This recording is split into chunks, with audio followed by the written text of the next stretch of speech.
Stonefalls is my first experience in the Morrowind Province ever. I'm in my early 20s. I never played Morrowind growing up because I couldn't formulate words or walk when it was released.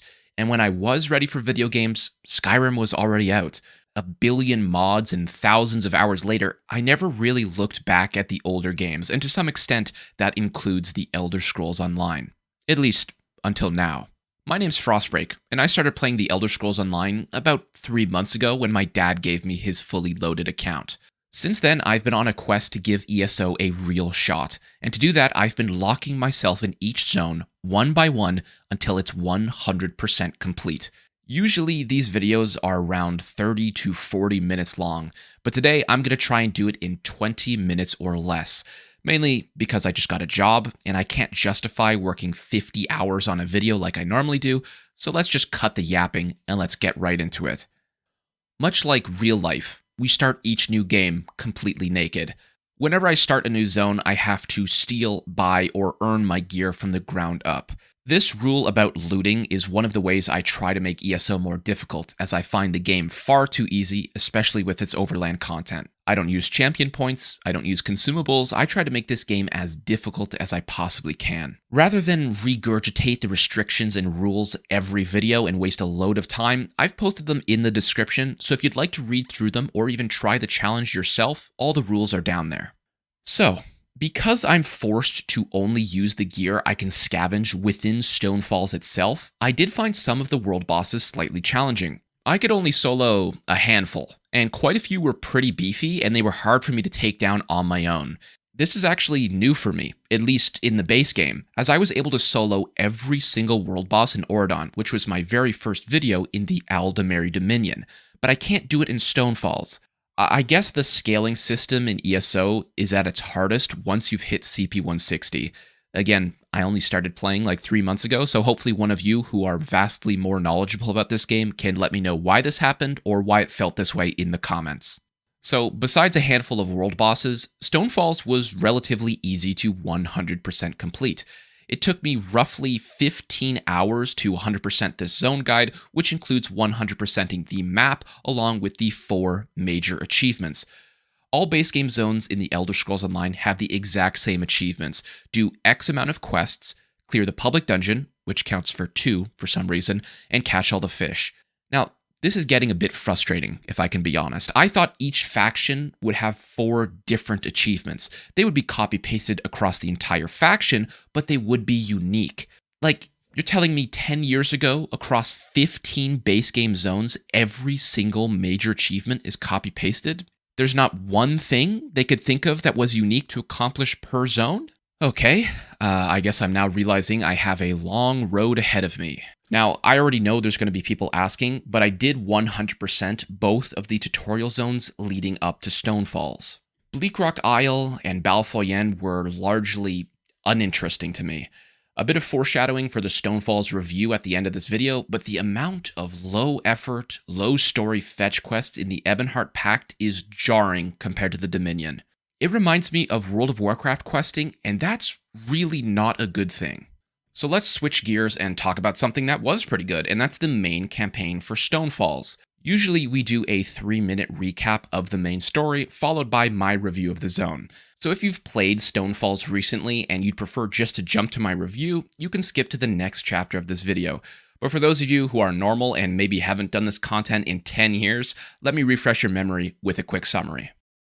Your story for the Ebonheart Pact begins in Davin's Watch, the northernmost city of Stonefalls. You learn the city is under a massive siege by the Daggerfall Covenant. You speak with Tonval Indoril, the Grand Master of the city, who has a plan to free an ancient spirit to push back the Covenant's forces. This spirit is one of the Brothers of Strife, Balreth, one of the 2 Chimer who sacrificed their lives for the Dark Elves back in the First Era. Because the Brothers of Strife assisted the Dunmer once before, Tonval believes they'll help again under the current threat of invasion. He's correct, but after burning down the Covenant fleet, Balreth is now on the loose. Your next task is to relearn how the original mages back in the First Era bound the Brothers of Strife by going back in time. After learning how to perform the ritual, you imprison Balreth back into the depths of the Ash Mountain. The Daggerfall Covenant is still laying siege to several other places around Stonefalls, Vivek's Antlers and Fort Varrock. In regards to a story summary, both of these places aren't super important. They're more like filler content.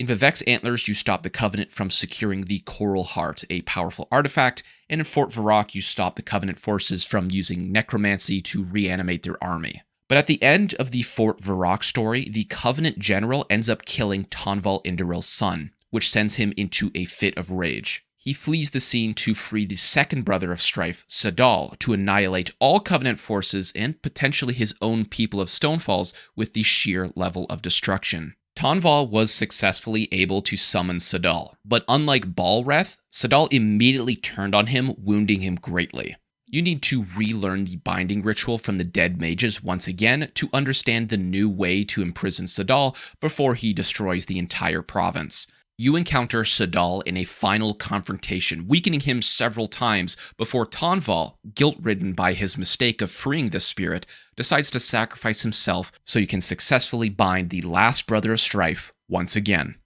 Stonefalls is now safe from the risk of being annihilated by the Brothers of Strife and significantly more secure against the Daggerfall Covenant thanks to your help. Now it's time for the review segment of the video, where I break down every aspect of this zone into 3 major categories. First, we'll talk about the main story, how strong the writing was, how the major choices felt, and its overall general quality. The second category is about the zone design. This is generally broken down into 2 major categories: the overall physical environment, the plants, terrain, aesthetic, and the overall design, how well the open world feeling was captured, and how well the cities were designed, etc. The final category is about the side content. This covers essentially everything missed in the first 2, all the way from random side quests to delves to major point of interest missions. Let's start with the main story since we just went over the recap and it's fresh in our minds. I think I'd give the main story of Stonefalls 3.5 stars compared to the other base game zones. It's definitely stronger than Auradon, the Dominion's first major story. Stonefalls was very dynamic. There were multiple plot points and major issues you had to solve as the player, and not just one singular threat. I liked how the Brothers of Strife were brought back later in the story after you assumed you were done with them after you imprisoned Balrith. Also, probably the best main campaign boss fights I've ever done in ESO's base game. There were 3 boss fights I want to make note of: Balreth, Alexandra Cannell, and Sadal. All of these had more than one phase and several interesting mechanics. Again, I think ESO is far too easy. I was never in threat of death. But these boss fights actually felt like boss fights, and they were way better than any encounters I've done in ESO's base game until now, so I quite enjoyed that. Now, for the stuff I wasn't too keen on. I'm a pretty massive Elder Scrolls lore nerd, but I don't think the Stonefalls main story did a good job with introducing the Dunmer culture, people, or religion. You hear them sometimes say, praise Vivek, or buy the 3 or something, but it's not until you do the side content where you can actually learn more about them as a people. I liked in the Dominion how each zone was clearly about certain groups of people. If you wanted to learn more about the Khajiit, you could go to Reaper's March. If you wanted to learn more about the Wood Elves, you could go to Grotwood or Malabal Tor. Frankly, the main story of Stonefalls is essentially one giant war campaign. The Dark Elves, Argonians, and Nords all blend together as your allies, as you blindly face off against the Daggerfall Covenant, which is also kind of swept under the rug. The Covenant is just attacking because they're a convenient enemy set up by ESO's 3-faction war.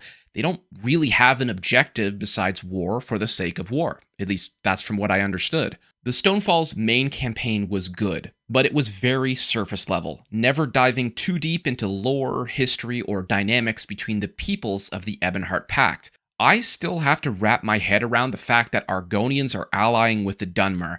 How was there not a massive chunk of the main campaign addressing that? If you didn't know, somehow, during the Elder Scrolls Online, during this game, the Argonians are still enslaved by groups of Dunmer. Granted, most of the slavers are from House Telvanni, which doesn't associate with the Ebonheart Pact, but you can still find Telvanni all over the place within Stonefalls, so they're clearly not an adversary either. I don't know, that was egregiously glossed over, in my opinion. You have to address that in the first zone. You can't just leave that up in the air. So let's jump into a topic that basically speaks for itself: the zone design. For a dusty, smoky, ashy area, Stonefalls I thought was actually pretty beautiful. I think I'd give it a solid 4 out of 5. I've seen the memes online and on Twitter of the assets from the Morrowind zones being used over and over in ESO for more DLC areas, but this is my first time in a region like this, and I really liked it. There are some fantastic scenic shots across this zone, and for what should be, on paper, a somewhat boring area, I think it was quite the opposite. As far as the physical design goes, it felt very open to me. There were a couple of lava rivers I had trouble crossing, and the middle of the map has kind of one road going through it, so it's like a choke point, but I never really felt like I couldn't get from point A to point B just by walking. Additionally, the city of Ebonheart I really liked. It was the first clear representation of the 3 groups of people in the Pact living in one shared space. Overall, Stonefalls was fascinating to explore, and it didn't let me down as my first impression of the Morrowind Province. Okay, now it's time to talk about the side content. This was probably the worst side content I've ever done in any zone in this entire game. Specifically, 90% of the points of interest being glorified fetch quests, and the point of interest missions are supposed to be engaging, they're supposed to be deep with lore, they're supposed to be context, essentially, for what's going on in the zone. I think I have to give Stonefalls a 1 out of 5 for this.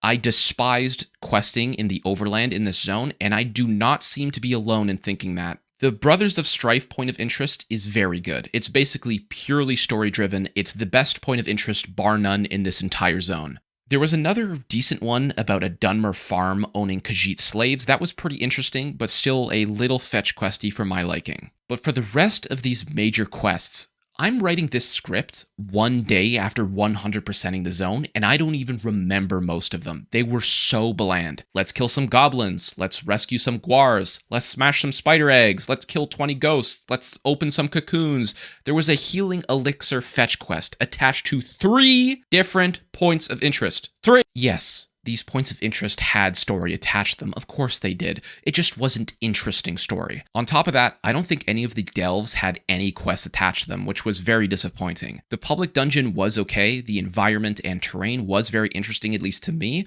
but the story was a little bland and fetch questy too, for no reason. And before you jump into the comments, I am a newish player, but I've 100% the Aldemary Dominion, alright? I'm not just complaining with 0 merit. The Stonefalls side content is horrible, and I actually do have a pretty good reference of the side content offered in ESO's base game. Now granted, Stonefalls is an outlier. I'm not saying the whole game is bad, but questing in Stonefalls is basically World of Warcraft questing, which is notoriously bland.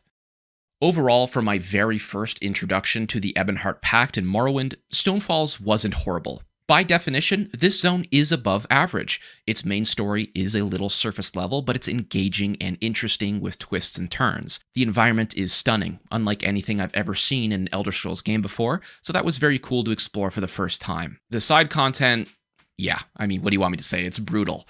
But unless you plan to 100% each zone like I do, that stuff is all optional for you anyway, so I would just suggest for you to skip it and just move on to another zone. With all that being said, I don't actually know which zone I'm supposed to go to next. The main story for the Dominion faction would often lead me to a new zone right after finishing, but Stonefalls just kind of left it up in the air. Normally I would say, thank you so much for watching, and I'll see you in insert zone here with a little bit of footage, but I don't actually know where I'm going. It says online that Deshaun is the next place I'm supposed to go, so hopefully that's right.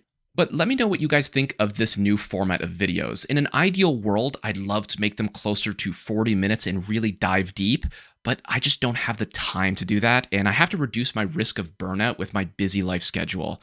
I don't know, if you would prefer a second video where I just dive into the lore of Stonefalls, I wouldn't mind doing something like that. That would take a lot of extra time, and I have lots of things to balance in my regular life, but it's an idea. But as long as people are watching these videos, I'm going to keep making them. Doesn't matter how busy my life gets, I'm enjoying playing ESO, I'm going to keep making these videos. And if you've stuck around this long for some reason, thank you so much for watching, and I hope to see you in Deshaun, assuming that is actually where I'm supposed to go.